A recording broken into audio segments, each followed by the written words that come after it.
오늘도 주님 앞에 예배하기 위해 나오신 성도님들을 주님의 이름으로 축복합니다.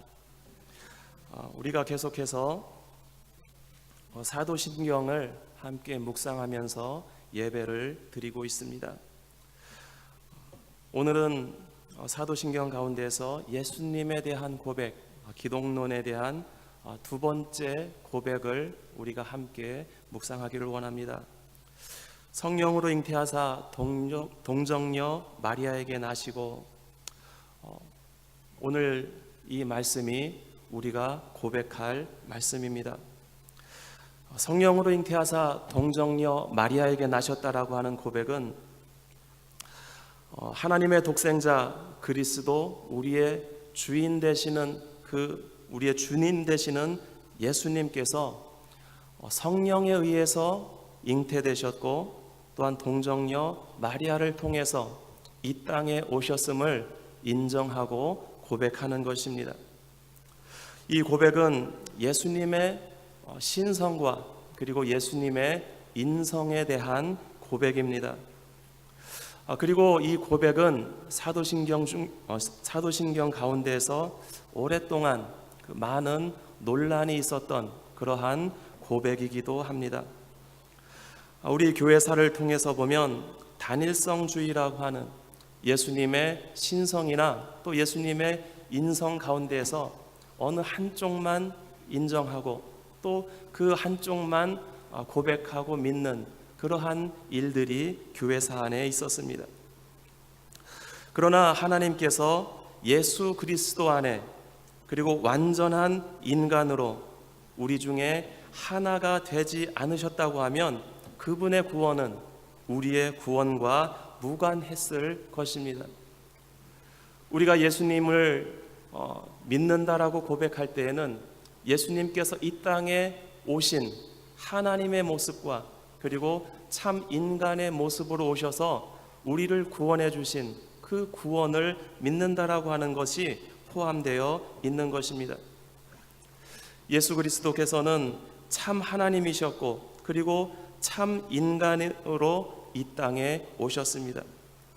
그렇기 때문에 그 예수 그리스도께서 이 땅에서 행하신 구원 사역이 우리의 구원에 영향을 미쳤고, 또한 우리가 구원을 받게 된 것입니다. 이 고백의 중심은 하나님의 성육신에 있습니다. 요한복음 1장 14절에서 사도 요한은 이렇게 선포를 합니다.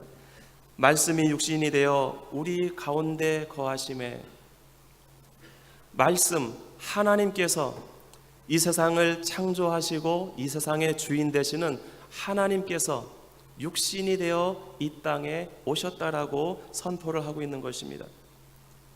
말씀의 성육신, 영의 인간하는 사도신경의 중심 주제가 되는 것입니다.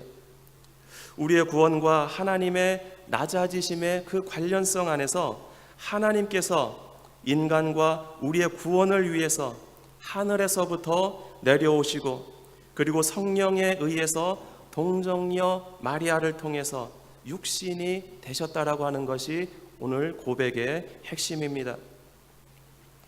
오늘 우리가 읽은 본문 말씀을 통해서 보면 예수 그리스도께서 인간의 역사 가운데에 실존하여 오셨다라고 하는 것을 우리에게 말씀해 주고 있습니다. 예수 그리스도의 나심은 이러하니라. 그의 어머니 마리아가 요셉과 약혼하고 동거하기 전에 성령으로 잉태된 것이 나타났더니, 이렇게 시작을 합니다. 하나님이신 예수님께서 이 땅에 오신 것은 실제 이 땅의 역사 가운데에 마리아라고 하는 사람의 몸을 통해서 이 땅에 오셨다라고 말씀을 합니다. 그의 남편 요셉은 의로운 사람이라 그를 드러내지 아니하고 가만히 끊고자 하여 이 일을 생각할 때에 주의 사자가 현몽하여 이르되, 다윗의 자손 요셉아, 내 아내 마리아 데려오기를 무서워하지 말라. 그에게 잉태된 자는 성령으로 된 것이라. 요셉이 그의 아내 될 마리아가 수태한 것을 알고, 그는 의로운 사람이기 때문에 그 문제를 처리하지 아니하고 조용히 끊으려 했다.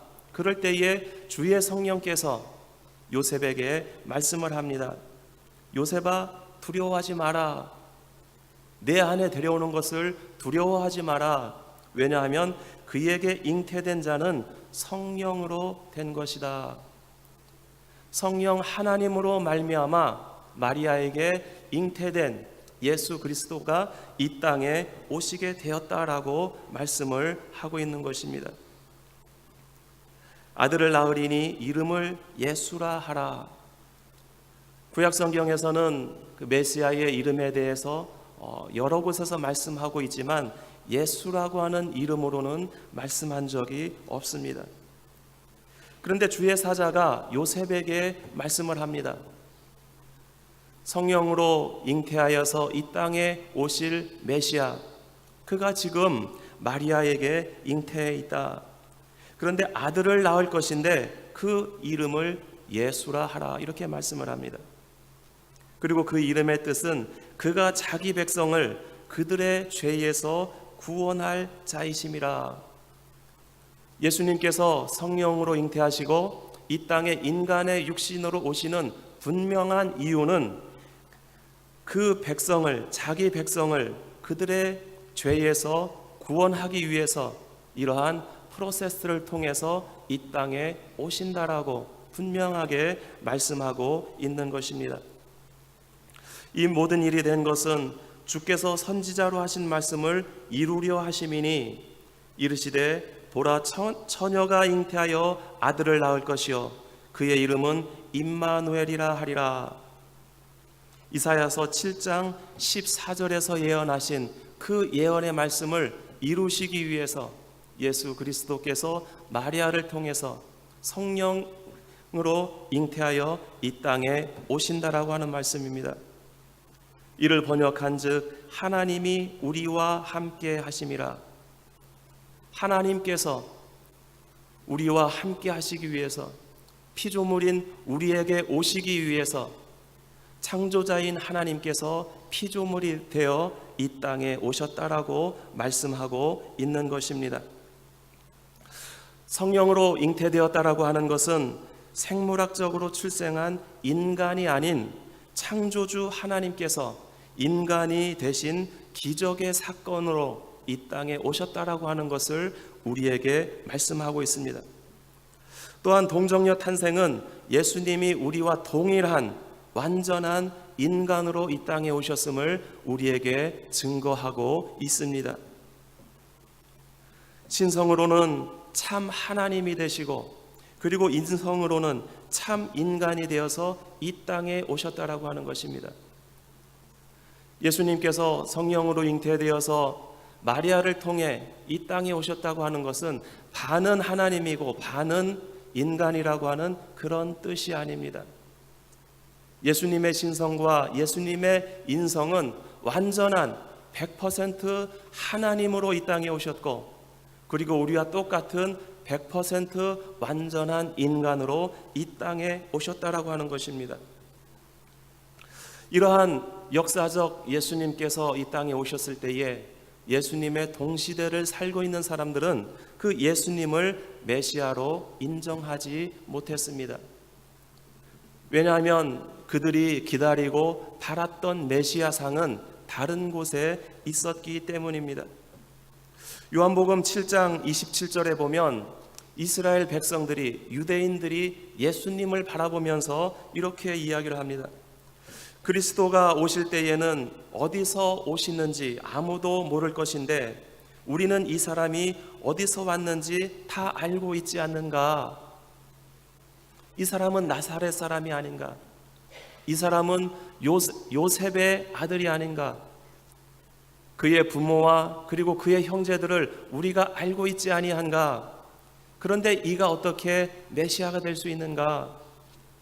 이 땅에 오신 예수님을 바라보면서 그 시대 사람들은 예수님의 메시아성에 대해서, 예수님의 구세주됨에 대해서 의심하고 믿지 못했었다라고 하는 것입니다.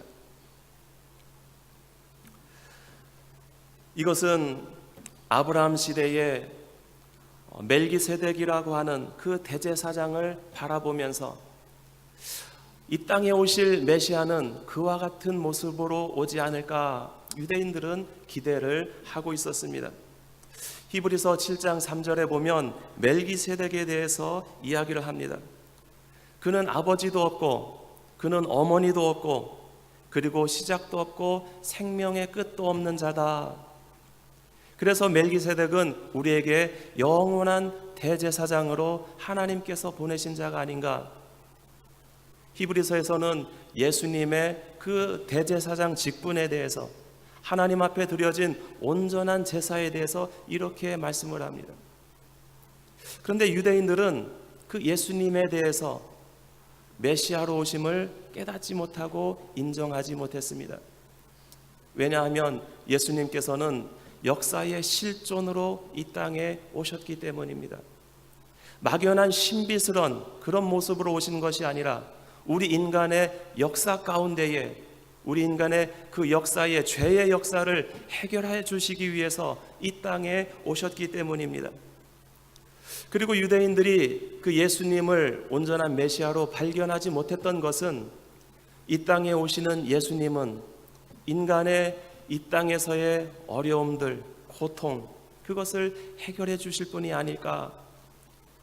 우리가 지금 로마의 압제하에 살고 있는데 정치적으로, 사회적으로, 경제적으로 우리를 해방시켜 주실 분이 메시아가 아닐까, 그런 기대를 가지고 있었기 때문입니다. 그러나 성령에 의해서 동정녀로 탄생하신 예수 그리스도, 참 하나님 되시는 예수님께서는 죄가 없는 거룩하신 인간의 몸으로 이 땅에 오셔야만 했습니다. 그래서 사람과 하나님 사이에 중보자가 되시고, 그리고 예수님은 반드시 하나님의 성품과 인간의 성품을 통해서 이 땅에 죄로 인해서 멸망받아야 할 우리 인류를 구원해 주셔야 하는 그 책임을 가지고 또 그 목적을 가지고 이 땅에 실제하는 인물로 오셨다라고 하는 것입니다. 그런데 이 예수님에 대해서 잘못된 교리들이 교회사 가운데에 종종 있어졌습니다. 그 첫 번째는 예수님의 인성을 부인하고 신성만 주장하는 것입니다. 교부 시대에 이러한 일들이 많이 있었습니다. 그래서 예수님은 참 하나님이시지 그 하나님께서 인간이 될 수 없다, 이런 주장들을 합니다. 그런데 예수님께서 하나님이시지만 참 인간이 되지 않으셨다고 한다면 우리를 죄에서 구원해 주실 수가 없었을 것입니다. 그래서 교회사에서는 이러한 자들을 이단으로 단죄하고 교회에서 그들을 물리쳤습니다. 두 번째로는 예수님의 인성만을 강조하는 것입니다. 현대신학에서는 역사적인 예수, 이 땅에 실제로 오신 예수님, 그것을 중요시하려고 하는 그러한 사조들이 있었습니다. 해방신학이나 민중신학 같은 그러한 신학에서는 예수님께서 당시에 소외된 계층들을 해방하기 위해서 투쟁했다라고 하는 그런 사실들을 증명하려고 합니다. 그러나 그런 노력들은 우리의 신앙에 필요한 부분이기는 하지만 가장 중요한 부분은 될 수가 없습니다. 예수 그리스도께서 전한 하나님의 나라는 역사의 혁명이나 또는 우리가 살아가고 있는 이 세상에서의 삶의 복지를 향상시키는 데에 있지 않기 때문입니다. 예수님 당시의 무리들도 이러한 생각들을 가지고 있었습니다. 예수님의 신성을 부인하는 것은 예수 그리스도를 메시아로 또 그분의 구원 사역을, 그 구원 사역이 완전히 이루어졌다는 것을 온전히 받아들일 수가 없게 됩니다. 그렇기 때문에 예수님의 구원 사역이 불완전하다라고 이야기하는 그러한 무리들도 나타나게 됩니다. 우리 교회사에서 보면 많은 이단들이 있는데 그 이단 중에는 경계선상에 서 있는 많은 이단들도 있습니다. 교회에서는 그 교리를 배격하지만 세상 사람들이 볼 때에는 저 사람들도 온전한 그러한 종교인들이라고 생각할 수 있을 만한 그러한 교단들, 그러한 단체들이 많이 있습니다. 여호와의 증인이나 제7일 안식일 교회나 이러한 교회들을 보면 세상 사람들이 볼 때에는 그들은 정말 도덕적으로나 그들의 삶의 모습을 보면 종교인으로 인정할 만한 그러한 모습들을 가지고 있습니다. 그래서 세상에는 그들도 한 종교로, 한 종파로 인정을 합니다. 그러나 우리 교회 안에서 볼 때에 그것이 위험한 그러한 이유들이 있습니다. 그것은 바로 예수 그리스도의 메시아로서의 사역, 온전한 하나님으로 이 땅에 오셔서 온전한 인간의 죄를 대신하여서 세상을 구원하신 그 메시아로서의 사역을 온전히 인정할 수 없게 됩니다. 그래서 그들이 취하는 것이 무엇입니까? 도덕적으로 삶의 모습에서 온전해지려고 하는 것, 삶의 노력으로 구원에 이르려고 하는 그런 노력들이 그런 단체들에 있는 것입니다. 그리고 세 번째는 가톨릭 교회에서 추구하는 것과 같은 마리아에 대한 교리, 마리아에 대한 신앙입니다. 성경에서는 마리아에 대해서 신적 존재를 절대로 인정하지 않습니다. 마리아는 우리와 똑같은 온전한 인간입니다. 온전하다라고도 이야기할 수 없는 우리와 똑같은 죄를 가지고 이 땅에 온 한 인간에 불과합니다.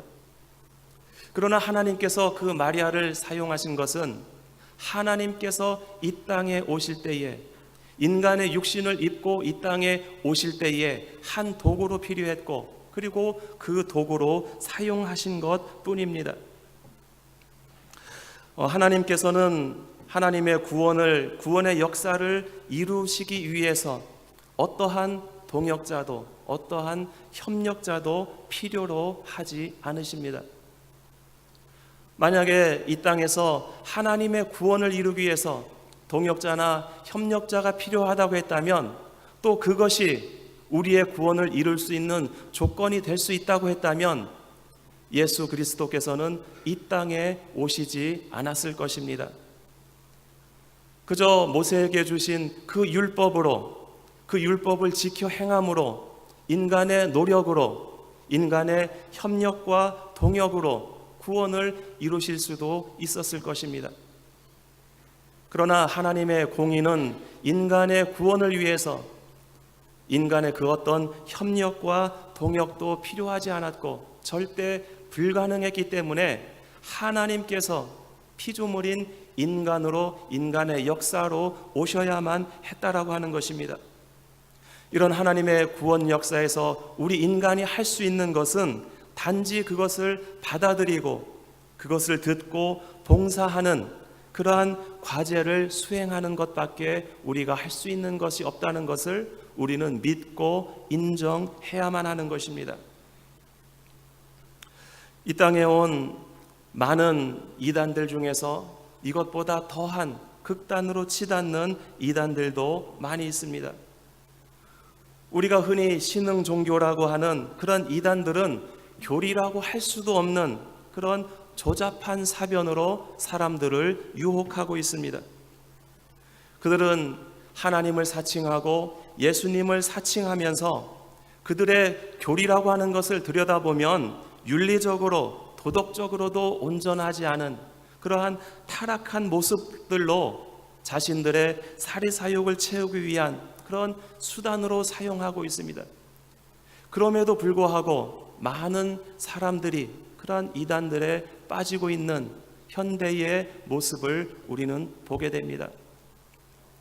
초대교회도 이러한 이단들을 경계하기 위해서 교회의 지도자들은 우리의 신앙 고백을 만들어서 예배 때마다 그것을 고백하면서 신앙을 지키기 위해 노력을 하였습니다.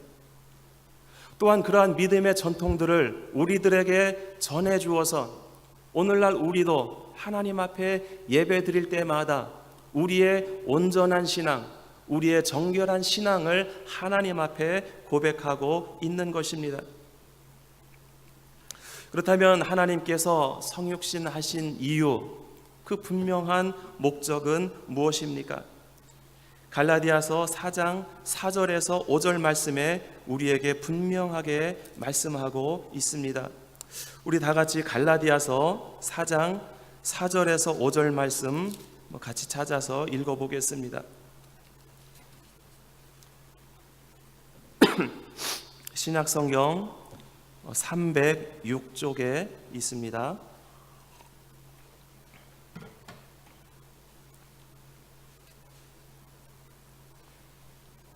갈라디아서 4장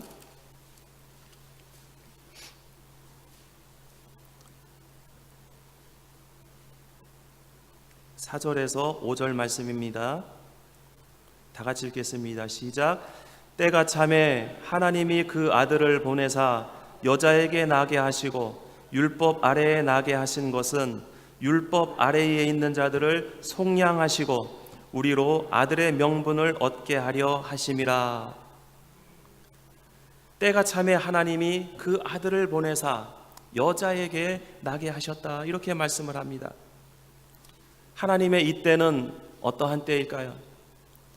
하나님께서 죄로 멸망받을 인류를 구원하시기 위한 때, 하나님께서 계획하신 구원의 때가 찼다, 이렇게 말씀을 합니다. 그 구원의 때가 찼을 때에 하나님께서 그 아들을 이 땅에 우리를 구원하시기 위해서 보내주셨습니다. 그런데 이 땅에 오시는 그 방법이 여자에게 나게 하셨다, 이렇게 말씀을 합니다.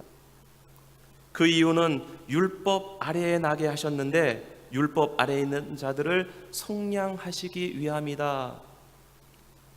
율법 아래에 나게 하셨다라고 하는 것은 무엇을 의미합니까? 모세를 통해서 주신 하나님의 율법 아래에 나게 하셨다라고 하는 것입니다. 모세의 율법은 우리에게 왜 주어졌습니까? 만약 아담과 하와가 하나님 앞에 범죄하지 아니하였다면 이 율법이 우리에게 전해졌을까요? 만약 이 땅에 죄가 들어오지 않았다면 모세의 율법뿐만 아니라 성경 66권의 어느 한 구절도 우리에게 주시지 않았을 것입니다.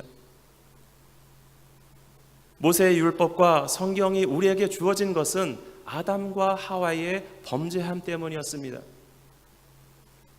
그것을 위해서 하나님께서 우리에게 율법을 주셨습니다. 그럼 이 율법을 지켜야 할 율법 아래에 있는 자들은 누구입니까? 범죄한 인간들입니다. 그런데 하나님께서, 죄가 없으신 하나님께서 말씀으로 이 세상을 창조하시고 이 세상의 주인 되시는 하나님께서 이 율법 아래에 왔다라고 하는 것은 율법의 지배를 받는 죄를 지은 피조물의 모습으로 이 땅에 오셨다라고 하는 것입니다. 그 이유는 율법 아래에 있는 자들을 속량하시고 우리로 아들의 명분을 얻게 하려 하심이라, 이렇게 말씀을 하고 있습니다. 율법으로는 우리가 죄인이고 그 죄인임을 고백하고 그 죄의 결과에 순복해야 하는 그 운명을 가지고 있는 것입니다. 모세를 통해서 주신 그 모든 율법을 지킬 수도 없지만 만약 그것을 다 지켜 행한다면 인간이 얻을 수 있는 것은 단 한 가지밖에 없습니다. 하나님 앞에 나는 죄인이구나. 하나님의 모든 율법을 다 지켜 행하고 보니 내가 의인이 될 줄 알았지만 내가 죄인이구나. 그리고 그 죄의 값은 영원한 죽음, 멸망에 이르는 것뿐이구나. 그런데 하나님께서 그런 율법 아래에 이 땅에 오셨다라고 하는 것입니다. 그것도 죄로 인해서 멸망받을 우리 인류를 구원해 주시기 위해서. 예수님의 성육신은 율법의 죄를 지고 십자가의 죽음으로 율법 아래 있는 자들을 속량하시고 우리에게 하나님의 아들의 명분을 주시기 위함이다. 즉 구원하시기 위함이다. 우리에게 이렇게 말씀을 하고 있습니다.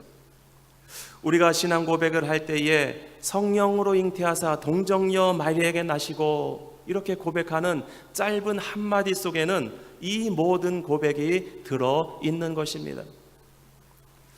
사랑하는 성도 여러분, 우리가 예배 드릴 때마다 사도신경으로 신앙 고백할 때마다 우리는 이러한 고백을 전심으로 하나님께 드리고 있습니까? 우리가 이 내용을 온전히 알고 고백할 때에 우리의 믿음은 흔들리지 아니할 것입니다.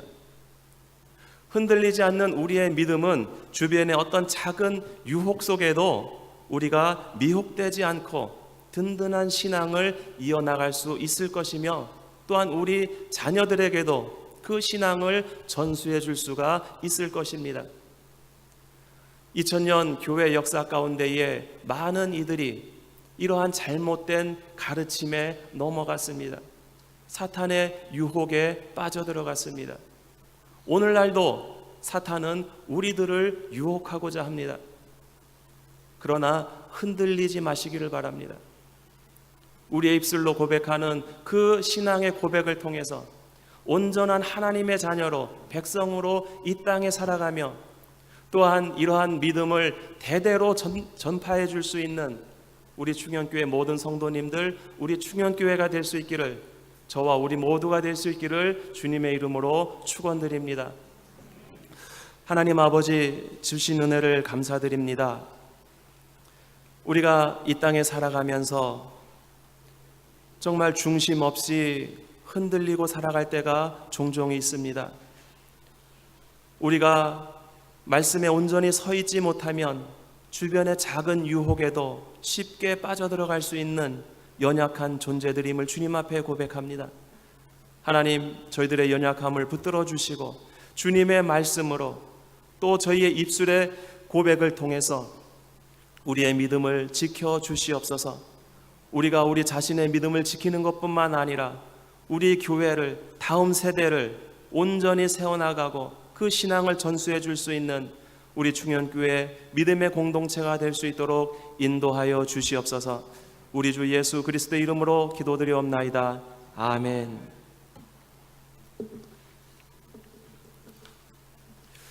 이 시간 우리 다 같이 찬송가 95장 찬양하면서 준비한 헌금 하나님께 드리겠습니다.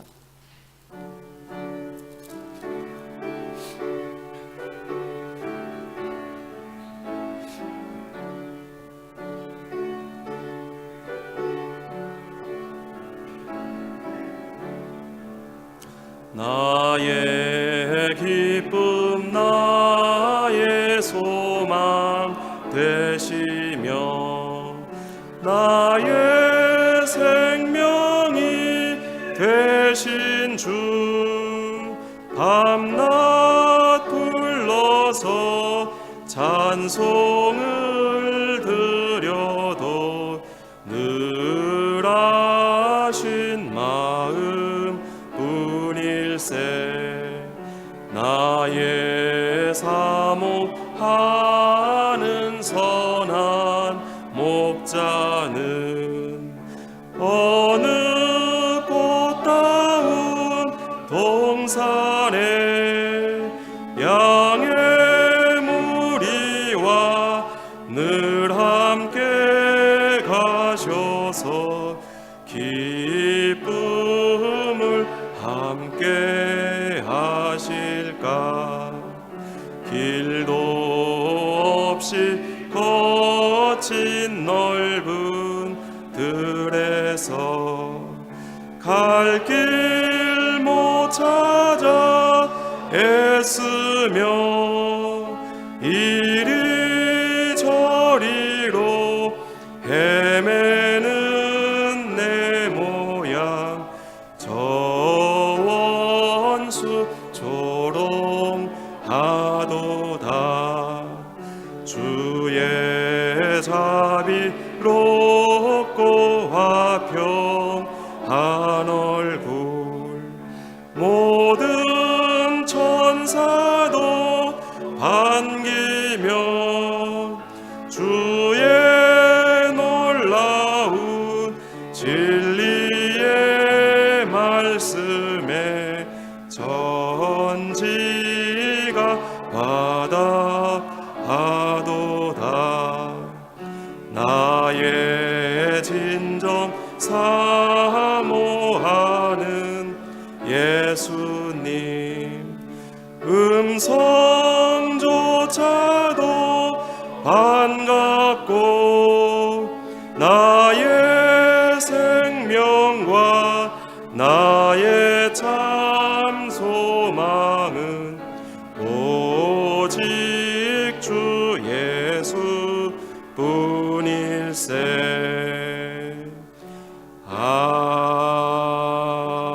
아멘. 하나님 아버지 은혜를 감사드립니다.